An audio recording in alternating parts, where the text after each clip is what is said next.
श्री शिवाय नमस्तु भय्यम।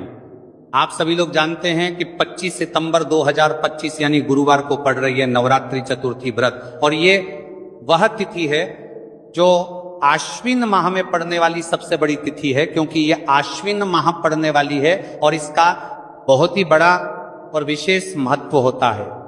अगर कभी भी मौका लग जाए और आश्विन माह की संकष्टी चतुर्थी तिथि को पड़ जाए तो आप लोगों को 3 तुलसी पत्ते वाला उपाय तो अवश्य ही करना चाहिए।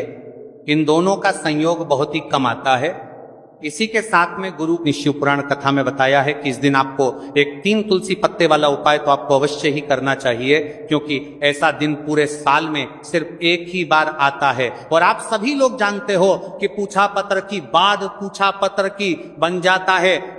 गुरुवार का अगर सबसे बड़ा कोई उपाय है तो वह 3 तुलसी पत्ते वाला उपाय। तो आश्विन माह की चतुर्थी व्रत के दिन आप लोगों को इस 3 तुलसी पत्ते वाला उपाय को जरूर करना।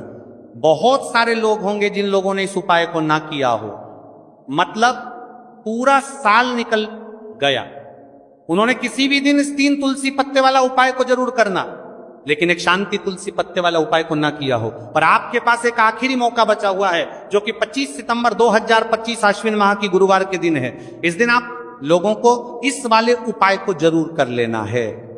भले ही आपने पूरे महीने भर इस उपाय को ना किया हो, पर अगर आपने इस आश्विन माह के चतुर्थी व्रत के दिन अगर इस वाले उपाय को कर लिया तो आपको इसको लेकर अपने उपाय को करने का वह फल मिलेगा जिसकी आपने कभी कल्पना भी नहीं करी होगी। इसीलिए आप लोग इस वाले उपाय को एक बार जरूर कर लेना है, ताकि आप लोगों के हाथ से यह मौका ना जा सके और आपको इस उपाय को करने का फल मिल सके। जी, इस उपाय को आज हम आपको बहुत अच्छे से समझाना ये वाले हैं। इस वीडियो को देखने के बाद इस उपाय को समझने के लिए आपको कोई और वीडियो को देखने की जरूरत नहीं पड़ेगी। तो चलिए उपाय को शुरू करते हैं। देखिए, यह इस आश्विन माह के चतुर्थी व्रत के दिन ये इतना खास होता है, इतना महत्वपूर्ण होता है, देखा गया है। कभी कभी बड़े बड़े पूजा पाठ अनुष्ठान से जो मनोकामना पूर्ण नहीं होते, वो आश्विन माह की चतुर्थी व्रत के दिन एक छोटे से उपाय करने से ही आपकी मनोकामना पूर्ण हो जाती है। और बहुत सारे लोगों ने इस उपाय को किया भी है और उनको इस उपाय को करने का फल भी जरूर मिला है। अगर आप लोग भी इस उपाय को करना चाहते हैं तो आप इस उपाय को पहले अच्छे से समझ लेना, सुन लेना, उसके बाद करना। आपको इस उपाय का फल जरूर मिलेगा।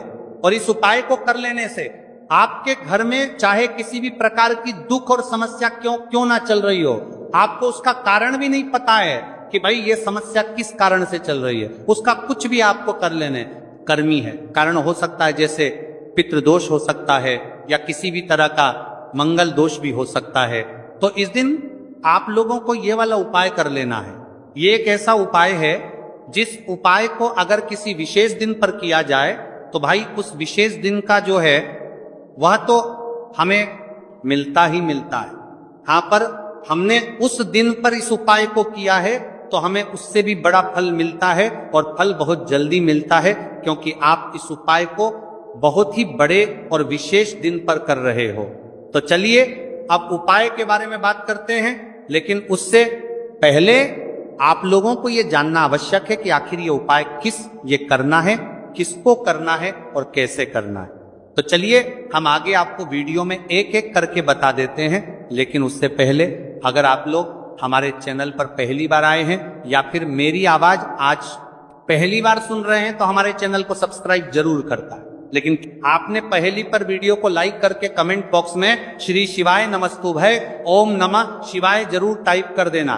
तो इस 3 तुलसी पत्ते वाला उपाय को हमें इस आश्विन माह की चतुर्थी व्रत के दिन कैसे करना है, किसको करना है, किस समय करना है और कहां पर करना है, ये सारे सवालों के जवाब आपको इस वीडियो में मिल जाएंगे।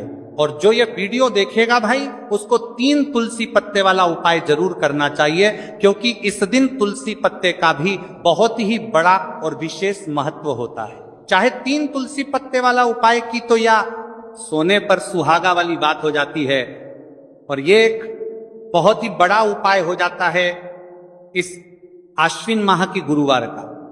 तो अब इस 3 तुलसी पत्ते वाला उपाय को आखिर करना किसको है, सबसे पहले हम लोग वो बात जान लेते हैं। तो देखो, घर की जो बड़ी माताएं बहनें होती हैं, उन माताओं बहनों में से कोई भी एक बड़ी माता बहन इस वाले उपाय को कर सकती है। और अगर आप चाहे तो अपने घर में से सभी सदस्यों को भी इस उपाय को करवा सकते हैं। अगर किसी व्यक्ति की खुद की कोई मनोकामना है, खुद की कोई दुख और परेशानी है जो कि वह अपने लिए ही करना चाहता है, इस वाले उपाय को तो वह खुद अपने लिए भी कर सकता है। बाकी अगर कोई घर में से ऐसा है जो कि अपने पूरे घर परिवार की सुख और शांति के लिए या वाला उपाय करना चाहता है, तो भाई वह भी कर परिवार की सुख और कर पाए सकता है, उसमें भी कोई दिक्कत वाली बात नहीं है। कहने का मतलब यह है कि इस उपाय को हर एक सदस्य भी कर सकता है और पूरे घर परिवार के सदस्य के लिए घर की बड़ी माताओं बहनों में से कोई एक माता बहन भी कर सकती है। माताएं बहनें अगर घर में उपस्थित ना हो या वाला उपाय ना कर पा रही हो, तो फिर घर का कोई बड़ा सदस्य भी इस 3 तुलसी पत्ते वाला उपाय को कर सकता है, चाहे फिर वह पुरुष ही क्यों ना हो, उसमें कोई भी दिक्कत वाली बात नहीं है।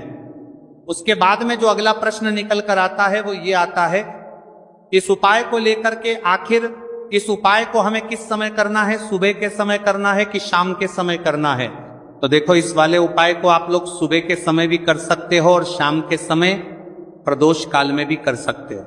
अब अगर आप पूछो कि भाई साहब सबसे उत्तम समय कौन रहेगा इस 3 तुलसी पत्ते वाला उपाय को करने का, तो हम आपसे बस यही कहेंगे कि इस उपाय को आप सुबह के समय करेंगे तो ज्यादा बेहतर होगा।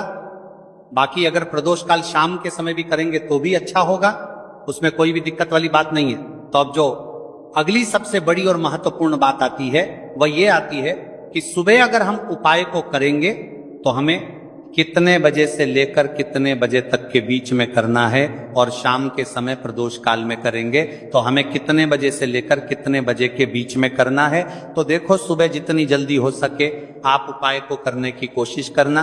बाकी अगर किसी कारणवश लेट भी हो जाओ, थोड़ी देर भी हो जाए, तो 10 या 11 बजे तक भी आप उपाय कर लेना, और 12 बजे से ज्यादा देरी ना हो। ठीक है, इस बात का ध्यान रखना। उसके बाद में अगर शाम के समय प्रदोष काल की बात करें, प्रदोष काल का जो समय है होता है वह शाम के 6 बजे से शुरू हो जाता है। मतलब शाम के 6 बजे से लेकर 7 बजे के बीच का जो समय होता है, यह समय प्रदोष काल का समय होता है। तो आप इस उपाय को 7 या 8 बजे के बीच में भी कर सकते हो। मतलब शाम के 6 बजे से रात 8 बजे के बीच में आप कभी भी इस वाले उपाय को कर सकते हो, उसमें कोई भी दिक्कत वाली बात नहीं। तो देखो, सबसे पहला उपाय देखिए आपको क्या करना है। देखिए, आश्विन माह के दिनों में विशेषकर भगवान शिव और माता पार्वती और विष्णु भगवान का पूजन किया जाता है। अब साथ ही साथ चतुर्थी व्रत तिथि का दिन भी पड़ गया है, तो ऐसा समझ लीजिए आपके जीवन में धन भी आएगा, सुख भी आएगा, धन बढ़ेगा भी, और साथ ही साथ आपके जीवन के सारे संकटों को भगवान शिव जी दूर कर देंगे। तो चलिए सबसे पहले बात कर लेते हैं सबसे पहले उपाय की, जो कि गुरुवार वाले दिन आपको विशेष करना है। और इस उपाय को करने से आपकी कोई भी ऐसी इच्छा, कोई भी विश जो अभी तक अधूरी है, पूरी नहीं हो रही है, तो आपकी बड़ी से बड़ी विश और मनोकामना भी पूरी हो जाती है। जब आप चतुर्थी व्रत तिथि वाले दिन इस पहले उपाय को कर लेते हैं, तो देखिए आप सभी जानते हैं कि श्री हरि विष्णु जो है उन्हें तुलसी दल सबसे प्रिय है। बिना तुलसी माता के श्री हरि विष्णु अधूरे हैं, और बिना तुलसी पत्तों के श्री हरि विष्णु का भोग अधूरा है। अब श्री हरि विष्णु को प्रसन्न करके आप अपनी किसी भी मनोकामना को पूरा कर सकते हैं, क्योंकि श्री हरि विष्णु प्रसन्न हो गए तो आपकी कोई भी विष्णु का पता ना हो जाए और इच्छा मनोकामना अधूरी नहीं रहेंगी। देखिए, हम सभी के घरों में माता तुलसी का पौधा अवश्य ही होता है। तो देखिए, हमें तुलसी जी के पौधे से सबसे पहले तो 3 पत्ते तोड़ने हैं। देखो, चतुर्थी व्रत वाले दिन आपको तुलसी के पत्ते नहीं तोड़ने हैं। तो देखिए, तुलसी जी के आपको 3 पत्ते तोड़ लेने हैं, और इन तुलसी जी के पत्तों को तोड़ने के बाद आपको 1 चुटकी हल्दी भी अपने साथ में लेनी है। हल्दी के अंदर आपको जल मिलाकर के पेस्ट के रूप में तैयार करना है, और इसी के साथ में आपको एक दीपक भी लेना होगा।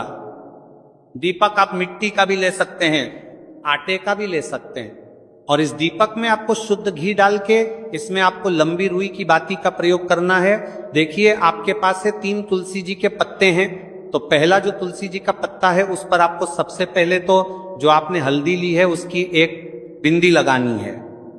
और पहला जो तुलसी जी का पत्ता है, आपके घर में भगवान विष्णु का चाहे कोई सा भी स्वरूप हो, चाहे लड्डू गोपाल जी का स्वरूप हो, या फिर भगवान कृष्ण की आपके मंदिर में प्रतिमा हो, या फिर भगवान श्री राम की प्रतिमाएं, उनके सामने आपको पहला तुलसी जी का पत्ता अर्पित करना है।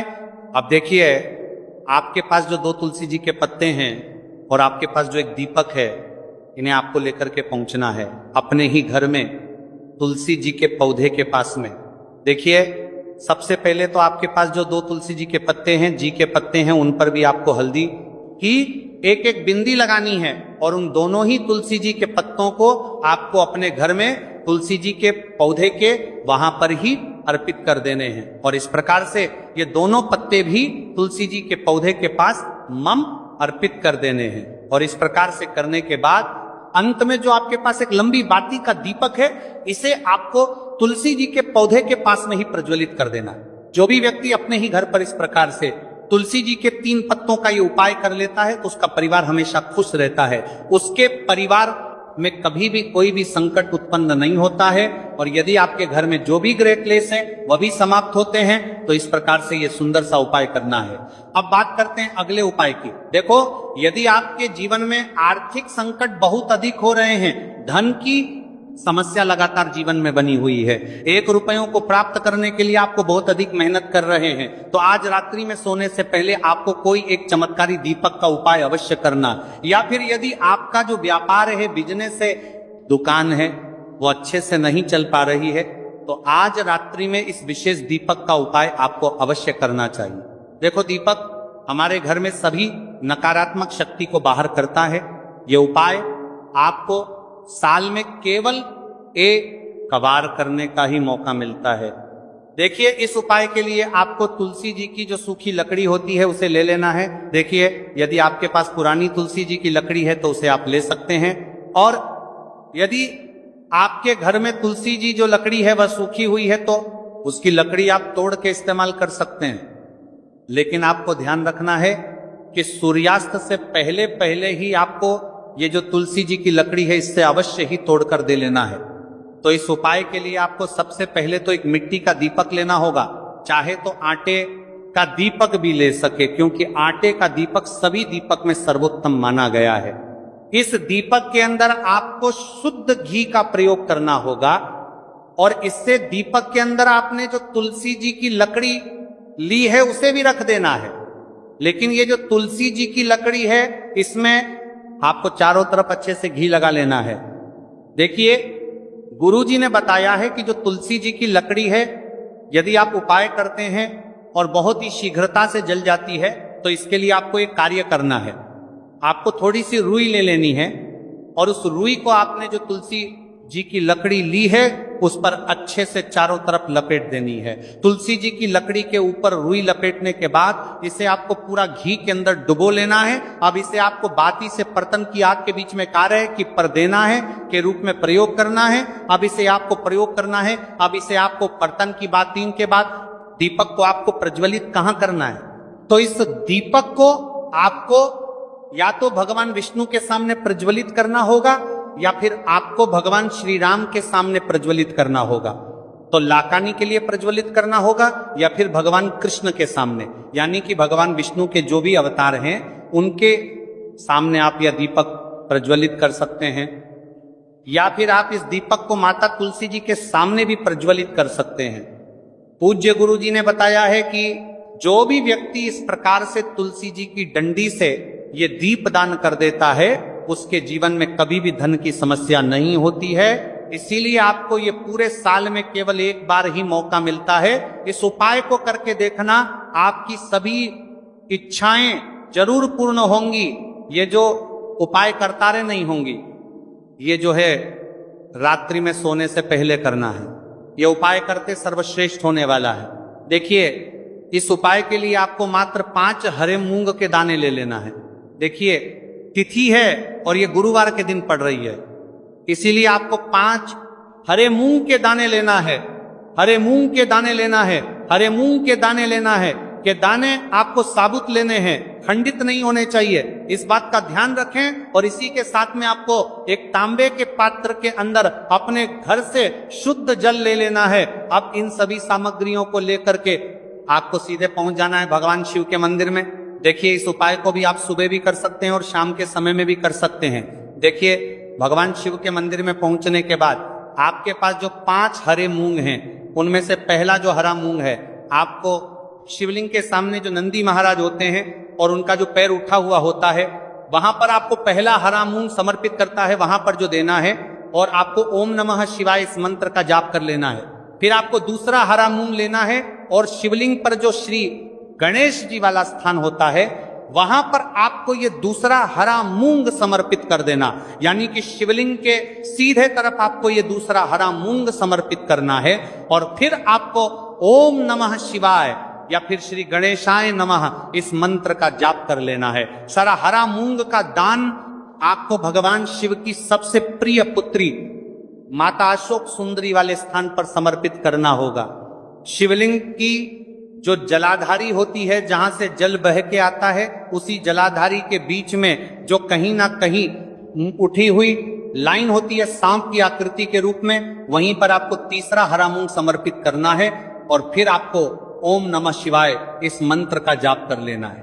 अब चौथा जो हरा मूंग है, उसे आपको भगवान कार्तिकेय जी का जो स्थान होता है शिवलिंग पर, वहां पर आपको ये चौथा हरा मूंग का दाना समर्पित कर देना है। और आपको ओम नमः शिवाय इस मंत्र का जाप कर लेना है। अब आपके पास जो 5वां और अंतिम हरा मूंग बचा हुआ है, उसे आपको उसे जल के पात्र के अंदर डाल देना है। और इस हरे मूंग से युक्त जल से आपको भगवान शिव के शिवलिंग का अभिषेक कर देना, धीरे धीरे समर्पित करते जाना है। और लगातार आपको शिव महापुराण के मूल मंत्र श्री शिवाय नमस्तुभ्यम इस मंत्र का जाप करते रहना है। फिर आपको शिवलिंग के सामने बैठकर, यदि आप अपने बच्चों के लिए यह उपाय कर रहे हैं, यदि आप अपने बच्चों के लिए महापुराण के मूल मंत्र में यहां पढ़ते जाना है, घोड़ा जितना की बेच की बुद्धि ज्ञान और विवेक के लिए उपाय कर रहे हैं, तो उसके लिए आपको प्रार्थना कर लेनी है। या फिर व्यापार में वृद्धि करने के लिए ये उपाय कर रहे हैं, तो उसकी कामना करते हुए आपको प्रार्थना कर लेनी है। या फिर अपनी नौकरी के लिए कर रहे हैं, या फिर अपने इंटरव्यू के लिए, या फिर धन की प्राप्ति के लिए कर रहे हैं, जिस भी कामना के लिए आप उपाय कर रहे हैं, उसे परिपूर्ण करने के लिए आपको महादेव से प्रार्थना कर लेनी है। और फिर आपको वापस अपने घर आ जाना है। पूज्य गुरु जी ने कहा है कि जो भी व्यक्ति इस उपाय को कर लेता है, तो यकीन मानिए आपके जीवन की जो सारे संकट, कष्ट और बाधाएं हैं, वह सभी समाप्त होंगे। अब हम बात करते हैं तीसरे विशेष उपाय। देखो, भाग्य का साथ आपको मिले तो गुरु बृहस्पति को मजबूत करना बहुत जरूरी होता है। इसीलिए पूज्य गुरुदेव ने एक बहुत ही सुंदर सा उपाय बताया था, जो कि है पीले चावल का थोड़े से अक्षत लेना, ल लेना। अगर आपको ऐसा लगता है ना कि आपको किसी भी चीज में सफलता नहीं मिल पा रही है, किस्मत का साथ आपको नहीं मिल पा रहा, तो पीले चावल लेना। पीले चावल कैसे करोगे? 11 चावल लेना साबुत, उसके अंदर पीला चंदन है वहां आपको मिला देना है और चावल को पीला रंग कर देना है। ठीक है। साथ में लेना है एक बेलपत्र और साथ में लेना है तांबे के पात्र के अंदर जल। ठीक है। ये तीनों सामग्री लेकर के गुरुवार चतुर्थी व्रत के दिन सुबह से लेकर के रात्रि तक, जब आपकी इच्छा हो तब आप ये उपाय कर सकते हैं। अब आपको क्या करना है? भगवान शिव के मंदिर में जाएंगे, जो एक बेलपत्र है वह माता अशोक सुंदर वाले स्थान पर आपको अर्पित करना है। डंडे का हिस्सा जलाधारी की तरफ हो चाहिए, उस प्रकार से आपको यह बेलपत्र अर्पित करना है। जब बेलपत्र अर्पित करोगे तब आपको कुंदकेश्वर महादेव का नाम लेना, माता अशोक सुंदरी वाले स्थान पर। ठीक है। आप जो चावल के दाने हैं, जो अक्षत लेकर के आए हैं, वह भगवान शिव के शिवलिंग पर आपको अर्पित करना है। जब आप अर्पित करोगे तब आपको बृहस्पति शवर महादेव का नाम लेना है। बृहस्पति शवर महादेव ही एक ऐसे महादेव हैं जो आपके गुरु ग्रह को मजबूत करता है। तो आपको इस प्रकार से अर्पित करना है। और अंत में एक लौटा जल धीरे धीरे पतले दरा से बृहस्पति शवर महादेव का स्मरण करते हुए या श्री शिवाय नमस्तुभ्यं का जाप करते हुए आप अर्पित करें। यह मात्र केवल और केवल गुरुवार के दिन किया जाता है और यह उपाय बहुत ही ज्यादा प्रभावशाली है। ध्यान रखना, हल्दी का उपयोग मत करना, चावल में पीला करना है, चावल को तो पीला चंदन ही होना चाहिए। ठीक है। अब ये जो उपाय जो भी करता है निश्चित तौर पर उसके जीवन के सारे अंधकार दूर होते ही होते हैं, उसको सफलता भी मिलती है, बृहस्पति मजबूत होते हैं, किस्मत का साथ उसको मिलने लगता है। ये उपाय अगर आप प्रदोष काल के समय करते हैं तो और लाभकारी सिद्ध होता है। तो ये थे पूज्य गुरु जी द्वारा बताए गए कुछ बहुत ही खास उपाय। अगर आपको जानकारी अच्छी लगी हो तो वीडियो लाइक करिएगा। मिलते हैं फिर एक नए वीडियो के। श्री शिवाय नमस्तुभय।